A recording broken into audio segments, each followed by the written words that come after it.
Let the record show that attendants, Alderman Forney, Alderman Crawford, and Alderman Robinson are all absent. We do have a quorum. Approval of the minutes from the previous meeting, Tuesday, September 2nd, 2025. Can I have a motion? Motion. Motion by JR, second. Second.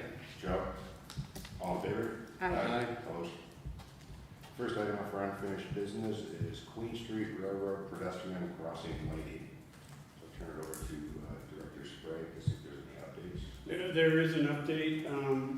City electrician has been working with National Grid to put a new street light on the north end of that tunnel, replacing the existing arm and moving the street light closer to the end of the tunnel, and then placing a new pole at the southern end with a street light on it to light the southern end of the tunnel.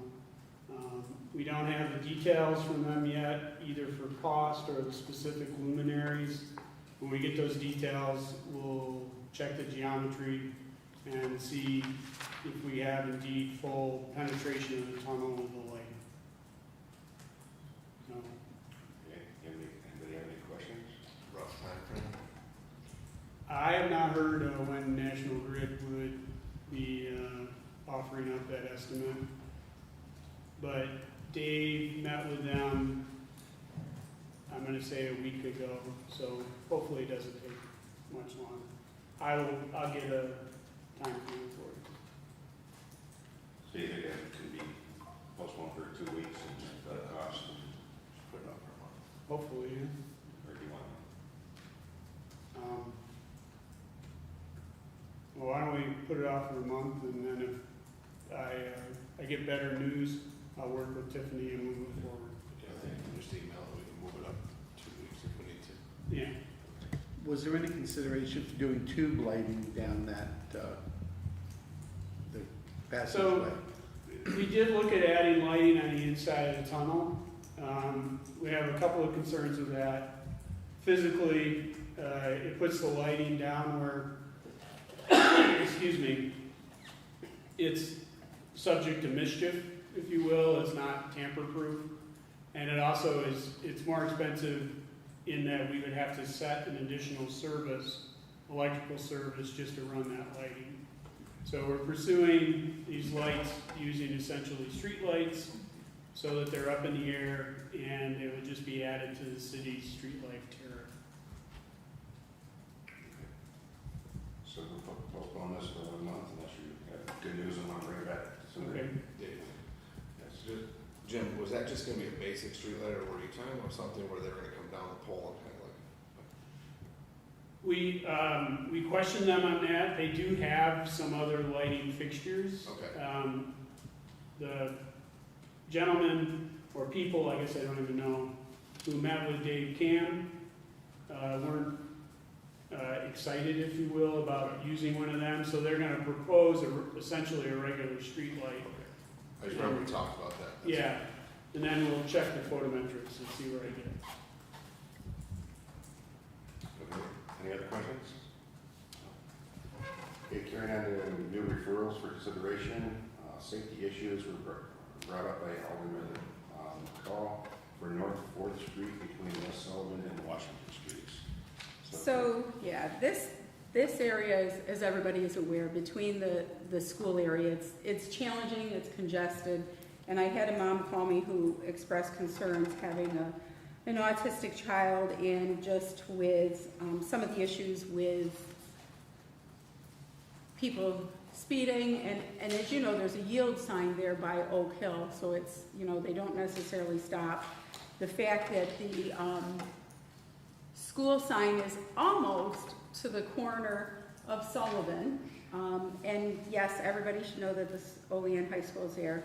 It didn't pop up overnight, but it doesn't seem to help or dissuade people from driving kind of recklessly down there. So trying to figure out how do we make that area safer overall, not just for this mom and her child. I mean, she did talk about, you know, was there a potential to get a sign that had a sign like autistic child, like we do for kids who have are blind or deaf. However, the challenge there is that I think One is we know people become immune to those signs, and the second is that we would probably have quite a few in the city. So trying to problem solve how to make that area safer. And I'm gonna reach out to our police chief. I know he messaged me back on another issue, so I believe he's back. And one is, you know, there's a couple of ideas. You know, maybe during the school year, they have speed bumps that you can put in and remove for the winter. Other municipalities just have speed bumps that stay out, and somehow their plow trucks and stuff manage to get over them. I think enforcement in that. We also have between the stop sign and the side and the crosswalk.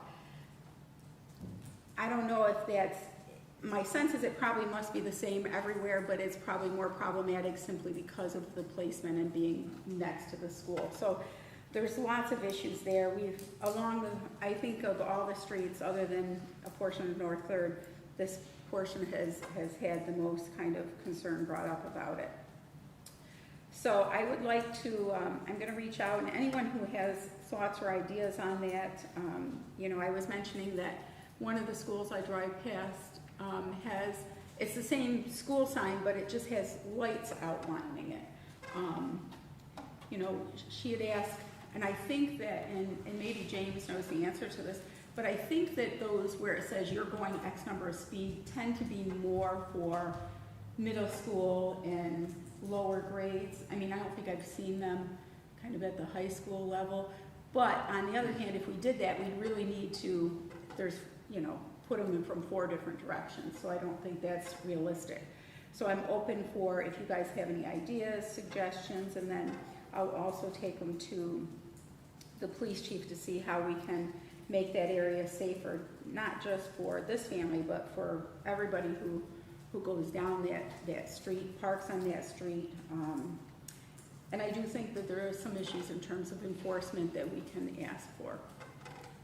And just to piggyback off you, you could get metal signs that say school zone speed limit 20 miles an hour and put those up. I mean, talk to the police chief, of course he would know more than I would.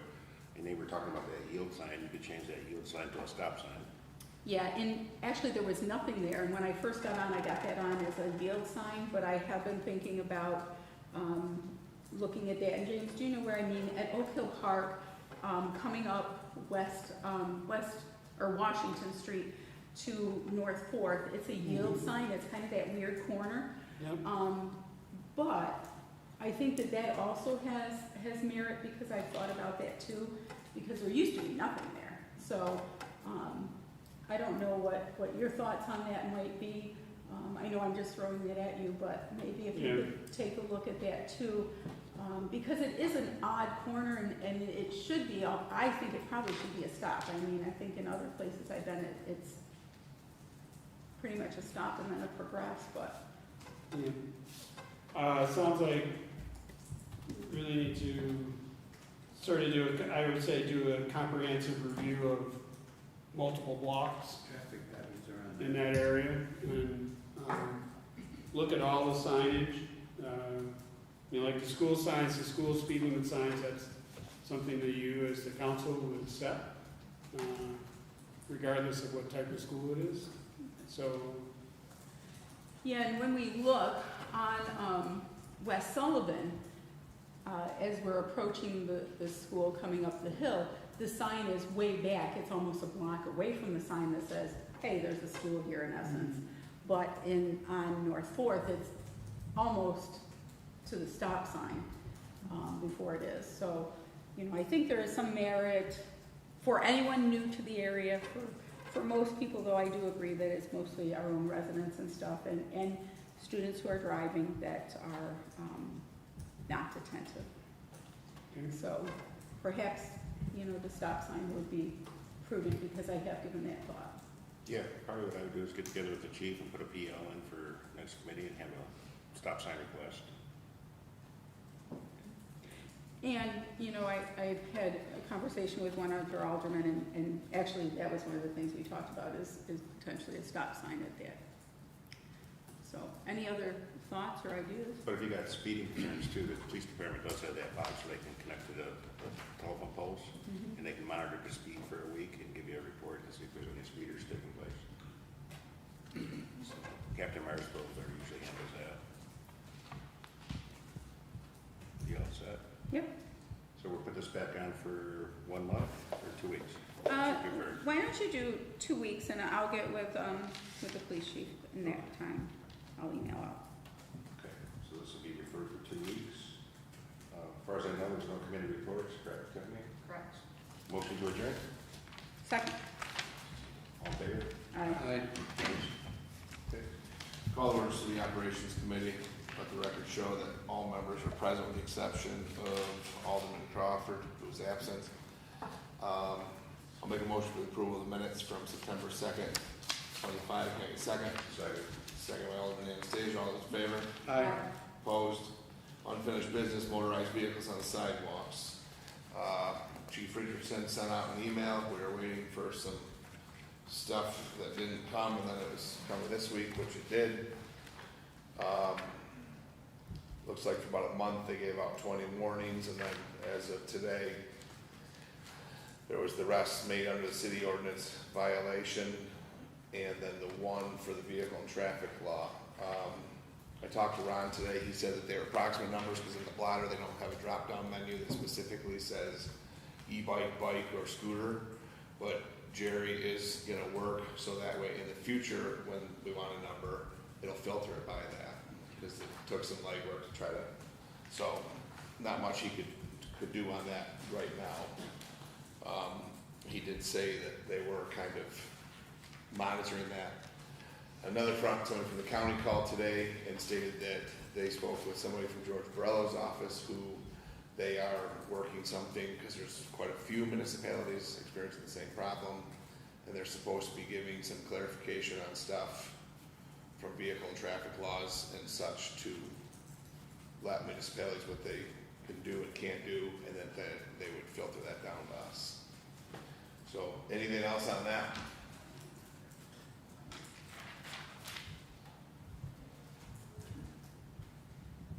Tiffany, can you pop that on for, let's just say, 2 months, because maybe then we'll have that clarification, and if we don't, we can just, You mean for from what's coming from Borello's office, or more specific numbers? no, just from the clarification from the Albany stuff, so that way we have an idea. At that 2-month mark, I mean, if we want, we can let them know ahead of time to give good numbers, which would take us, what was this, September, October, November, take us through the remainder of fall, basically. So he might just give us an update then too. Okay, yeah, and if anything comes sooner, then, Yeah, we'll just get that 2-month update, and we'll see if we get anything back. okay. Nothing else further. Tree maintenance and removal in the right of way. James, we talked on this. You sent some stuff. I know I emailed back. You sent a thing about some cost stuff, so why don't you go ahead and you touch on what you. So, what I provided to the council was essentially everything I could pull out of my head from where I've worked before, where we did have a full tree crew and the equipment that it took to equip that crew, and the training and the number of people that were participating in that crew and whatnot. So what I detailed in the memo essentially would give the city of Olean a crew that could do everything for the trees, with the exception of one that's in the wires. That gets indeed more specialized, and I've never had a crew that would tackle those. Those would be the trees that we would still contract out.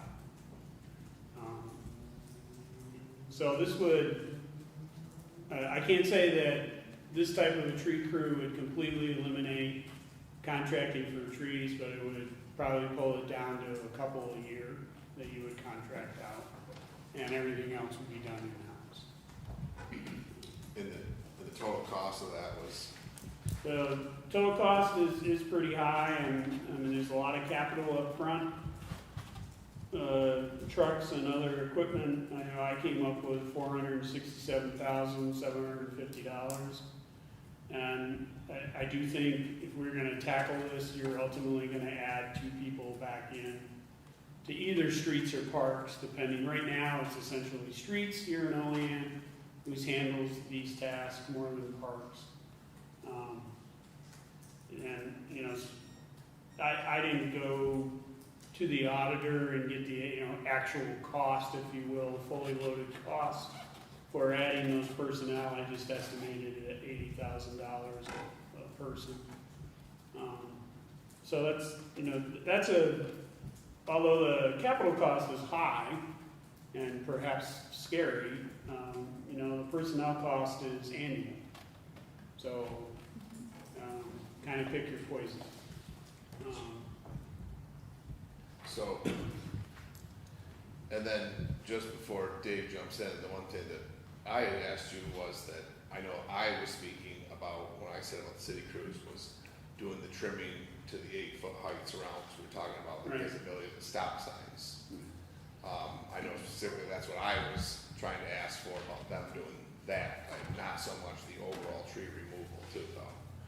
Was there thought given to just that request? So if you're going to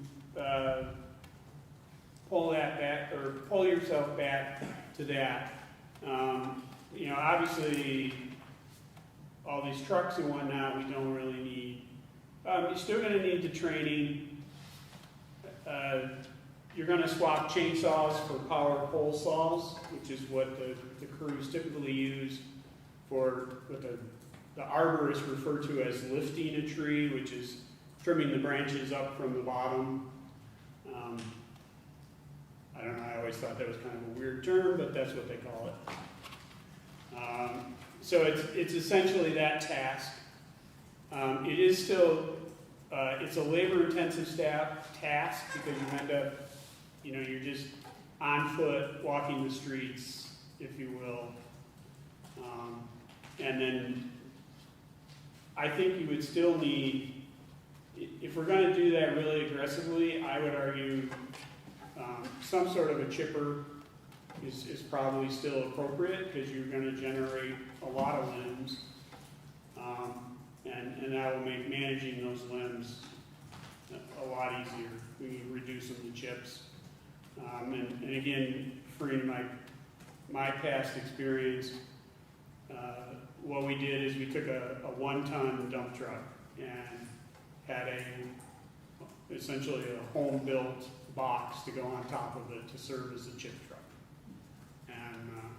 And we also, I don't think it ever got bought, but we were looking in detail at a leaf vacuum truck that could double as the chipper truck. So there's a couple options there. I know Olean doesn't have a leaf vacuum at the moment.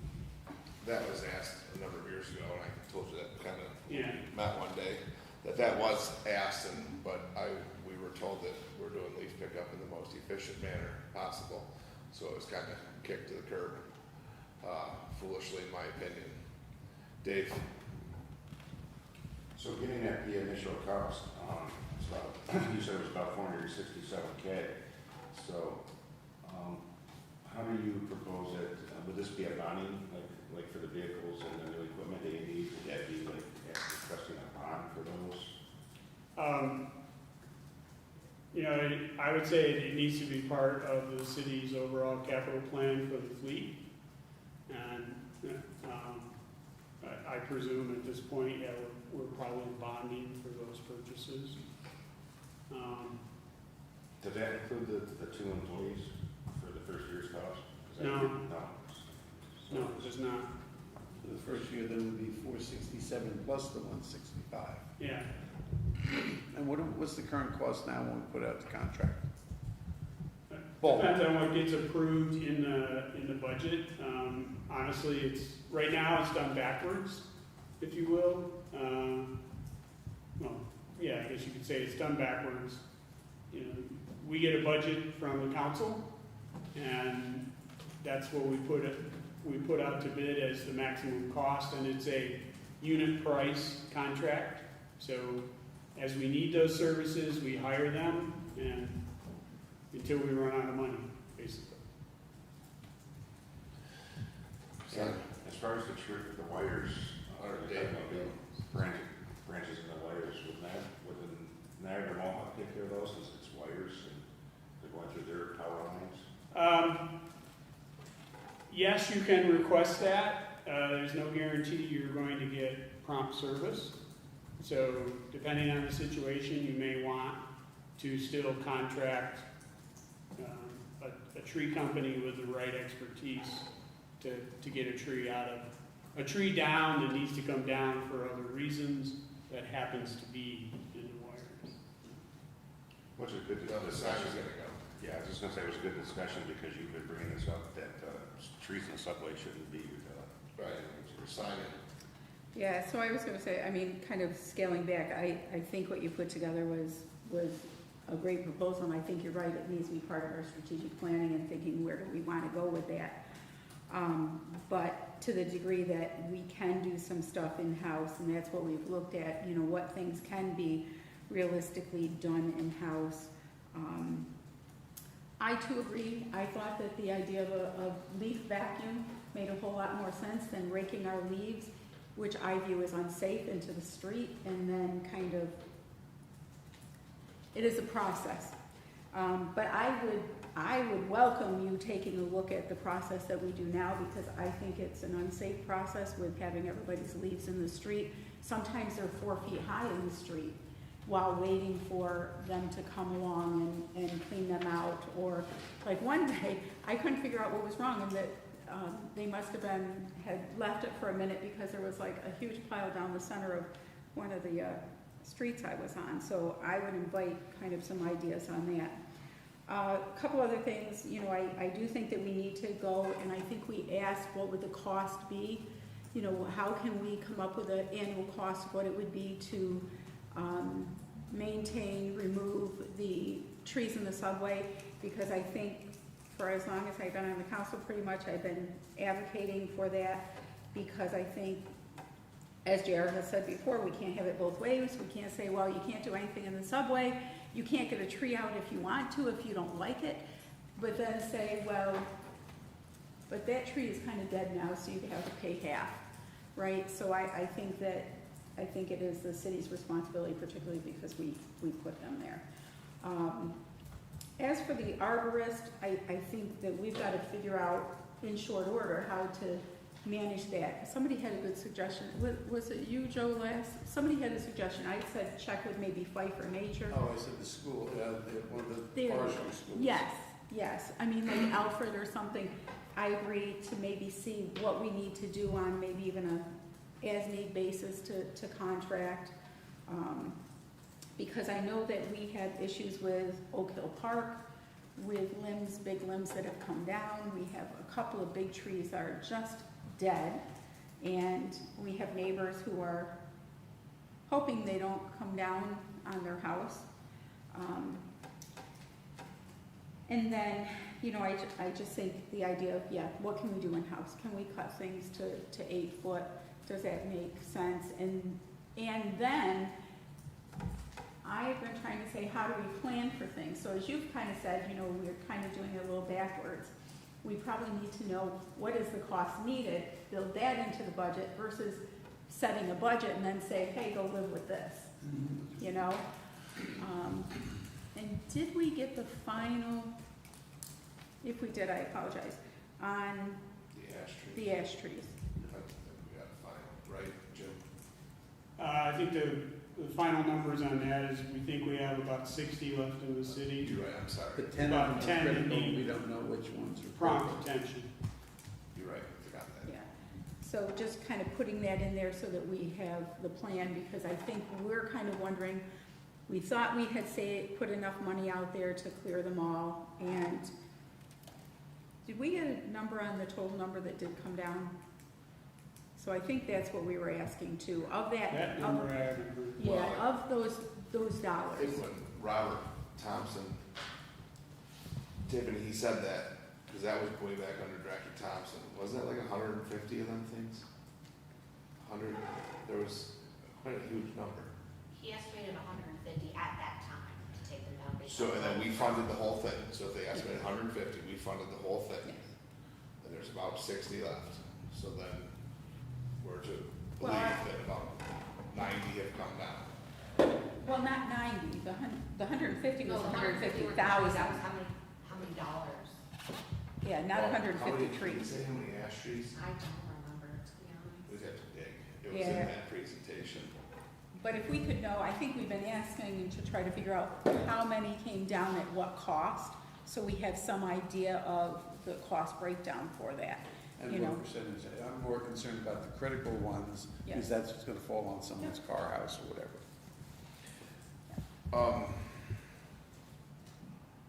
Joe, Dave, you got anything else?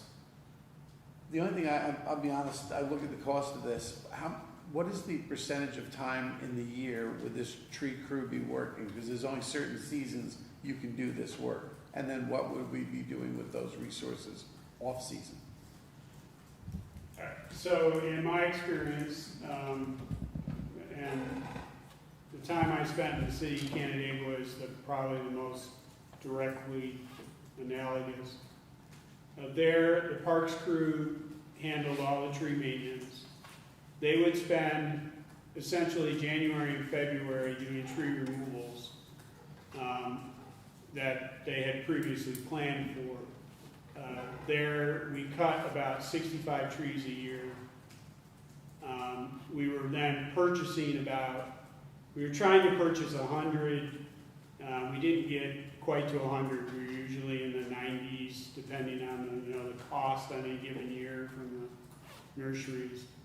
So then in the spring, that crew would flip from cutting trees to planting trees. So we were filling in the urban forest there. We did not do stump removals ourselves, just because those machines are brutal and dangerous. So we contracted that out. And then once the stump removals were done, that crew would also do the reclamation of those sites. So, The Canandaigua crew would go back and. yeah, we go back and clean them up and topsoil them, because you don't plant back in the same site for a couple of years. The arborist can explain that to you. It's like the rotting wood makes the soil acidic, and you put a tree in and it dies or whatever. So you've got, I'm gonna say, a solid 3 months of the year dedicated to the trees, cutting trees and planting trees. And there was always then the straggler, So, Jim, do you think it would be too much and not in 2 weeks, not a month? Do you think that it would be too much for you to actually put together a more thorough kind of idea of cost? How you would lay that out to include what we just mentioned, the trimming, like we've mentioned, the maintenance. I mean, I suppose that parks isn't a bad spot to put them, because in the summer, if they're free, they can help with parks, which is right? usually running behind because they're kind of historically undermanned with the amount that they're asked to take care of. Might be able to trade off for some summer help that they normally get to offset the labor costs, because there's normally a bunch of summer help that go to that department. So you might be able to come up with a well thought out plan that's not so bad versus what we pay annually at prevailing rate to do all this. And I think that it's also fair when you're looking at that is to add back that 50% of the residents, because they shouldn't be paying that. Again, it's your tree, it's your responsibility. And I remember a couple of years back when I first asked about this, and the answer was, when we talked about trees in subways, and Sonia and Dave probably remember this, we were told, well, that's why we're not putting trees back in subways. And then I said, well, did all along Main Street, so now in the future, those people are gonna be stuck with that. And then where did you just put some down on South Union Street? So Last couple of days. we're not giving any consideration, we're having this conversation, then there's still trees going in there, gonna be somebody else's bill when you decide that the tree is dead or dangerous, now we're gonna graciously bequeath it to the resident. Yeah, So, maybe weighing all that in, so that way when we look at it, we can say it's this versus this with some actual numbers, including the labor rate and yep, offsetting out the summer if that's agreeable. yeah. I mean, we're not gonna do anything on this budget year anyway, so, I mean, is a 2-month window okay? Yeah, I would say, so it's really something should be targeted at the beginning of the next budget preparation So, season. which we would start like roughly April, correct? No, We start budget in January. thank you, End of sorry. January. Yeah, The mayor usually requests to start the budget request, I think, in December. He's gotta present it to us February 15th. Yeah, that- I was you guys first. So if you could lay out the preliminary plan in Yeah. 2 months' time, which is November, then we can see if it's something that's gonna go, and you're not under the task with solid numbers. Is that agreeable to you? Yep. Good to everybody else? That's good. So you want this back on the agenda For 2 months. November? Yeah, sometime in November. Okay. That way he's got plenty of time and it's not. All right, anything else on that? Where are we at? I did see an email come through. Where are we at with that one specifically on North Union Street? Oh, the one down by the business? in front of the business, Yeah, thank you. We- The salon. for Tree Road, which one? 405. I did see an email come back from the business owner asking, so I just was gonna ask, where did that get left? Right now, I guess we haven't received any direction. What I would like to do there is, and it kind of plays into this whole conversation about trimming, is I gotta go out there with the crew and see how much of it do we need to trim so that we can leave the tree and vehicles passing by could still see the name of the business. Okay, because I know that that one specifically was also talked about because to follow the proper process, it's the tree board that to my understanding has still not been reconvened or there's been any movement on the tree board. It has not been reconvened, because as the director, I'm supposed to be on that, it hasn't been. Right, so then we need to see, Timmy, can you follow up with the mayor when he returns to see the status of reconvening that tree board? Because I think it's the director, 1 or 2 council members, One member of the public, 1 member of the public. and I think the mayor. Yeah, the mayor and then the president sits on as an ex officio, just, Several years ago, back in 2019 or 2020, I think that was Vernon and I were the council members on that tree board. that was fun back then. I'm just trying to see where it's going now. We met once and it was, Some other committees are still waiting to be started. All right, anything else? Okay, motion for adjournment, Second. Or I'll make a motion. Second. motion by Alderman McCall, seconded by Alderman Curie, all in favor? Aye. Aye. Opposed?